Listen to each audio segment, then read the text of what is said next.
E, ô Rufo, quando a gente fala em Fórmula 1, eu tenho bastante lembrança quando eu era moleque, né? Do auge ali da Fórmula 1. Mas uma coisa que me marcou na Fórmula 1 são os acidentes. Por que tinha tanto acidente? Era o piloto que forçava demais o carro? Era a pista? E, assim, eu não vou fazer essa pergunta pra você, que eu acredito que o acidente que te marcou, obviamente, foi o do Senna. Mas isso melhorou com a Fórmula 1, esses acidentes? Porque eu lembro que era um negócio, era crítico. Você via até os jornalistas tensos, assim, na corrida, porque era uma coisa que acontecia bastante. Mudou. A categoria ela teve uma virada de chave com a morte do Ayrton. Se você vira uma foto da época do Ayrton, Niki Lauda, James Hunt, Alain Prost, Carlos Reutemann, o cockpit, ele vinha aqui, o ombro ficava do lado de fora. Depois de Ayrton, duas coisas para mim grandes aconteceram em prol da segurança. Primeiro, o cockpit teve uma proteção dentro do cockpit que deixava só a pontinha do capacete de fora. Essa foi a primeira para mim, ou seja, a cabeça do piloto não ficou exposta, como era antigamente. É só pegar uma foto de antigamente, estava aqui, depois subiu para cá.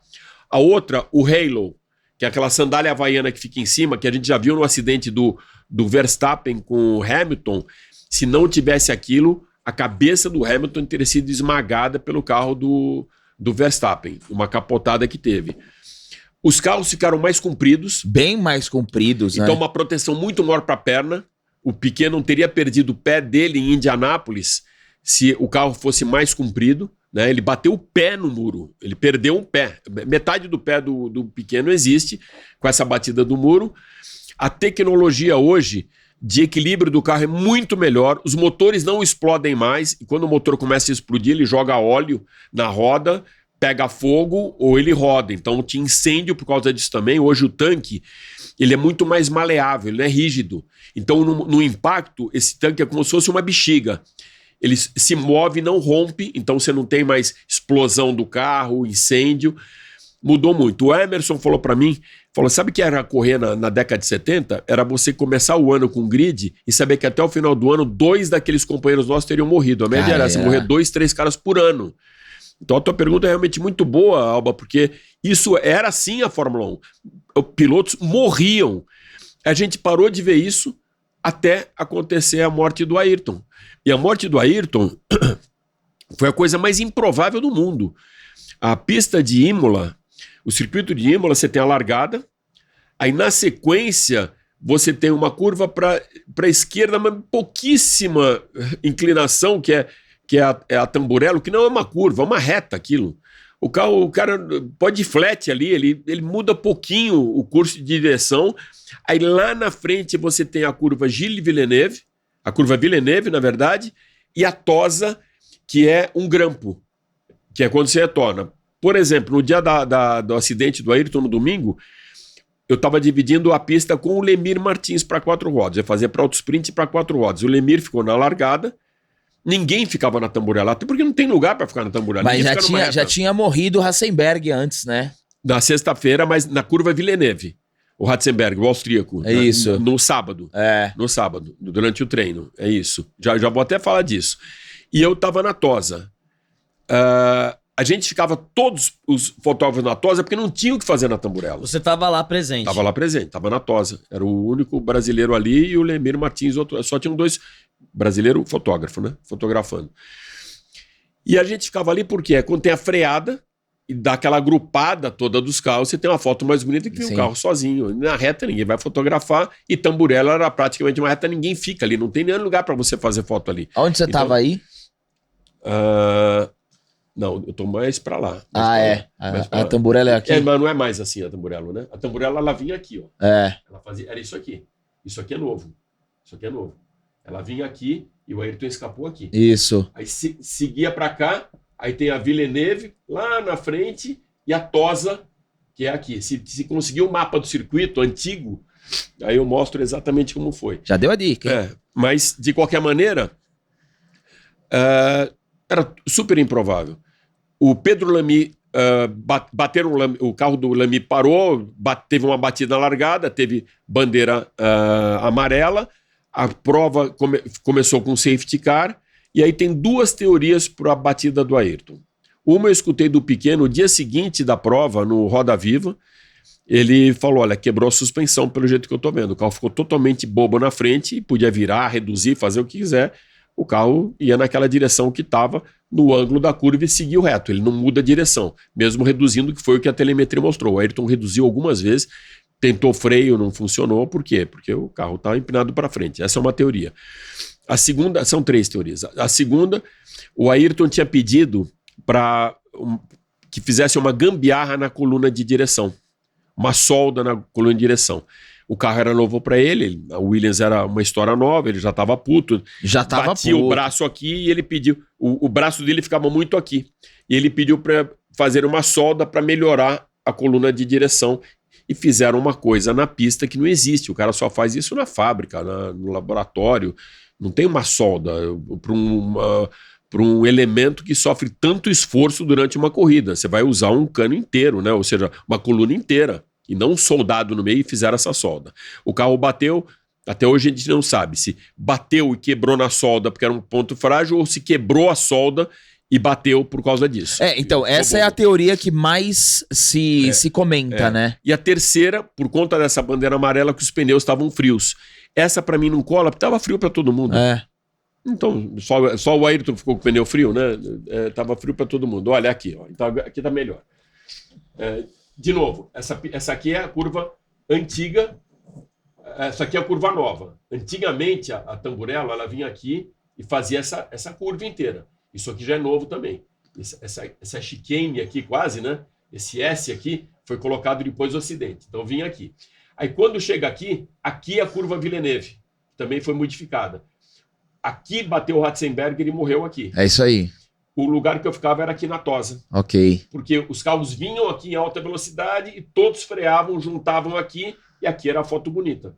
Então eu estava aqui. Só que tem esse conjunto de árvores que não dava, a gente estando aqui na Tosa, não dava para ver o que tinha acontecido aqui. Eu só vi que o Schumacher passou na frente, o Ayrton largou na frente, e nessa volta o Schumacher passou na frente, eu falei, puta que pariu, bateu... Nossa, estou falando aqui longe do microfone. Bateu de novo. Mas bateu de novo porque ele tinha largado todas as etapas anteriores na frente e sempre tinha abandonado ou batido o carro e tal. Eu falei, puta, de novo. Fiquei um tempinho ali e voltei. Eu voltei por aqui, para ir lá para a sala de imprensa que fica aqui. O Angelo Orsi, da Autosprint, voltou por aqui. Quando ele chegou aqui por trás, ele sabia que ali era o acidente, ele pegou a máquina dele, pôs por cima do alambrado e fez várias fotos. É essa foto que ele até hoje não divulgou, que diz que as imagens são horríveis da cabeça do Ayrton. Mesmo sofrendo pressão do sprint, não divulgou. Eu fui pelo outro lado. Quando eu cheguei na sala de imprensa, estava um clima de funeral. O Ayrton já tinha ido de helicóptero para o hospital, já tinha a história de que, puta, vai ficar vivo, não vai, e na sequência saiu a declaração que tinha tido morte cerebral. Todos nós fomos para o Hospital Maggiore. Eu já tinha ido na sexta-feira. Eu tinha levado para lá uma revista, a pedido da revista Caras. A Nelly, que era a editora-chefe da revista Caras, tinha mandado uma revista para mim, para a Europa, que era o Ayrton e a Adriane Galisteu na capa, em Angra.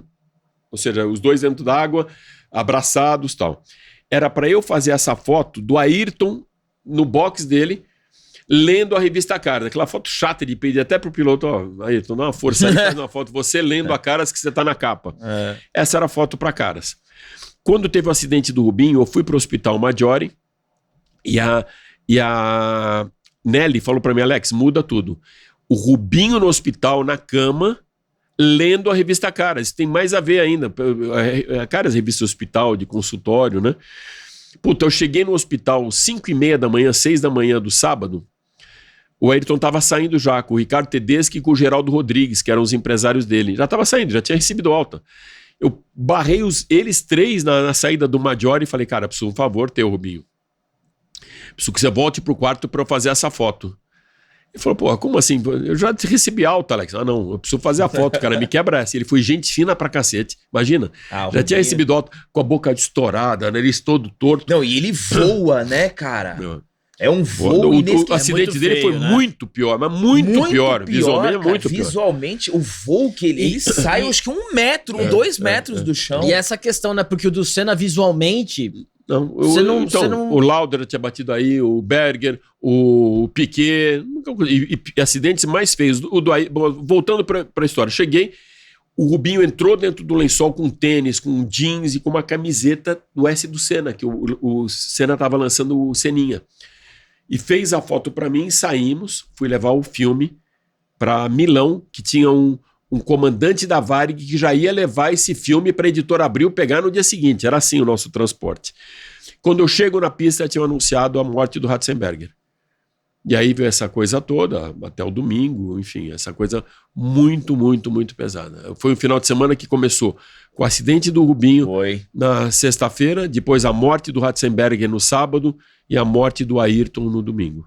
Cara, foi muito pesado. Foi um pra gente. final de semana pesadíssimo, Muito pesado, né? muito pesado. E o Rufo, antes de ir, não sei se dá pra continuar, são 5 para meio-dia. Vamos até meio-dia, da meio-dia e 5. Tá, É. meio dia 5. Então, a gente você faz essa última pergunta e a gente faz o esse ou esse só pra ele. Tá bom. Aí quando o Rufo voltar pela outra vez, a gente faz o nosso quadro aqui do podcast. Não, beleza. Então, assim, a gente, lógico, teria várias coisas pra gente conversar, principalmente sobre o Ayrton Senna, mas eu quero saber qual que é a tua expectativa sobre essa série do Senna, se você já viu o trailer, o que você espera vai lançar, né? Lógico, esse podcast é um podcast especial, já vai ter lançado, mas o que você espera dessa série? A minha expectativa é sempre grande, né? Principalmente quando se trata de Ayrton. E o que eu sempre procuro ver é se teve autorização ou não da família, se é por exemplo, um documentário autorizado, se não é. Mas o pessoal ultimamente tem tomado muito cuidado com tudo isso, né? Ser uma coisa muito fiel à vida do Ayrton. Eu vi um documentário que eu gostei muito como documentário. Eu tô querendo ver o filme também que eu não vi, e a série a minha expectativa ainda é maior, porque a gente tem acompanhado em cinema, e o Alba, que é um craque nisso, muitas vezes as séries são melhores produzidas até que filmes. Sim. Os caras fazem cada episódio de uma série como se fosse, cara, um longa para ganhar Oscar, né? Ou seja... Esse é o Gabriel Leone que vai fazer que tá bem o Ayrton feito, Senna. né? Não tá. Então, assim, eu acho que a expectativa é muito grande. Eu tenho realmente uma boa expectativa, e a gente que estava lá, a gente sempre fica procurando para ver se isso é fiel ou não, ou perguntar até para os caras. Por exemplo, se eu não estava numa corrida ou naquele momento, eu pergunto. O exemplo que eu dou disso foi quando foi lançado aquele filme Rush, e eu perguntei pro Emerson, que o Emerson vivenciava aquela briga do James Hunt com o Nick Lauda no filme. E curiosidade de jornalista, né, que a gente nunca ficou sabendo se era fato ou não, vocês lembram que numa coletiva de imprensa o Nick Lauda, um jornalista pergunta pro Nick Lauda alguma coisa da morte, e meio sacaneando ele na pergunta, o James Hunt fica puto. E depois que ele volta do acidente todo queimado. Exatamente. E aí dá umas porradas no cara. Chama o cara do lado como se fosse dar uma entrevista e dá umas porradas no cara. Eu perguntei pro Emerson, aconteceu isso, Emerson? Ele falou, aconteceu, mas não daquela maneira. O James Hunt esperou o cara sair, ficou esperando o cara fora Sabe que briga de escola? Se pega lá fora? Sim. Você não tá na escola, você não vai ser tão punido, né? Ele saiu sem macacão, sem patrocínio, sem nada, com a camisa dele normal. A paisana, esperou o cara lá fora, chamou, tem um negócio pra te comentar, levou o cara pro esquisito, como fala, pro canto, e encheu o cara de porrada. Então, muitas vezes, pelo cinema, né? Pelo roteiro, tem um pouco de poesia. Licença poética. Licença poética, mas eu espero que seja a mesma coisa nesse filme. Que a gente, claro, vai ver alguma coisa que não foi bem daquele jeito, mas que dá um colorido diferente para ter emoção que o cinema proporciona. Perfeito. Então, a minha expectativa é muito grande. E não só minha, não, de muita gente do setor, a gente tem conversado. E claro, vão ter os lacradores e a gente vai estar bem crítico assistindo, porque pra gente remete. Então, cara, e é impressionante como passa rápido, né? Estamos falando de 30 anos esse ano da comemoração não é comemoração, celebração, né? A vida do Ayrton, a gente fala, pelos 30 anos que ele nos deixou. Mas, cara, já faz 30 anos. É impressionante, cara. Sim. É muito rápido. Mas é um momento muito inesquecível, né, pra todos nós. E, Rufo, então vamos lá. O SOS é simples, é um jogo normal, que a gente faz bastante, que eu vou trazer alguns pilotos e você vai me dizer qual você prefere. Tá. Um ou outro. Tá. Então, Começando aqui, ó. Jim Clark ou Alan Jones? Jim Clark. Jim Clark ou Alan Prost? Jim Clark. Jim Clark ou Niki Lauda? Niki Lauda. Niki Lauda ou Graham Hill? Niki Lauda. Niki Lauda ou Damon Hill? Niki Lauda. Niki Lauda ou Mika Hakkinen? Niki Lauda. Niki Lauda ou Nelson Piquet? Piquet. Piquet ou Sebastian Vettel? Piquet. Piquet ou Lewis Hamilton? Lewis Hamilton. Lewis Hamilton ou Jack Stewart? Lewis Hamilton. Lewis Hamilton ou Ayrton Senna? Ayrton Senna. Ayrton Senna ou Fernando Alonso? Não, aí você vai perder todos agora pro Ayrton Senna. Agora já virou sacanagem. Não, se quiser pode continuar, mas já sabe a resposta.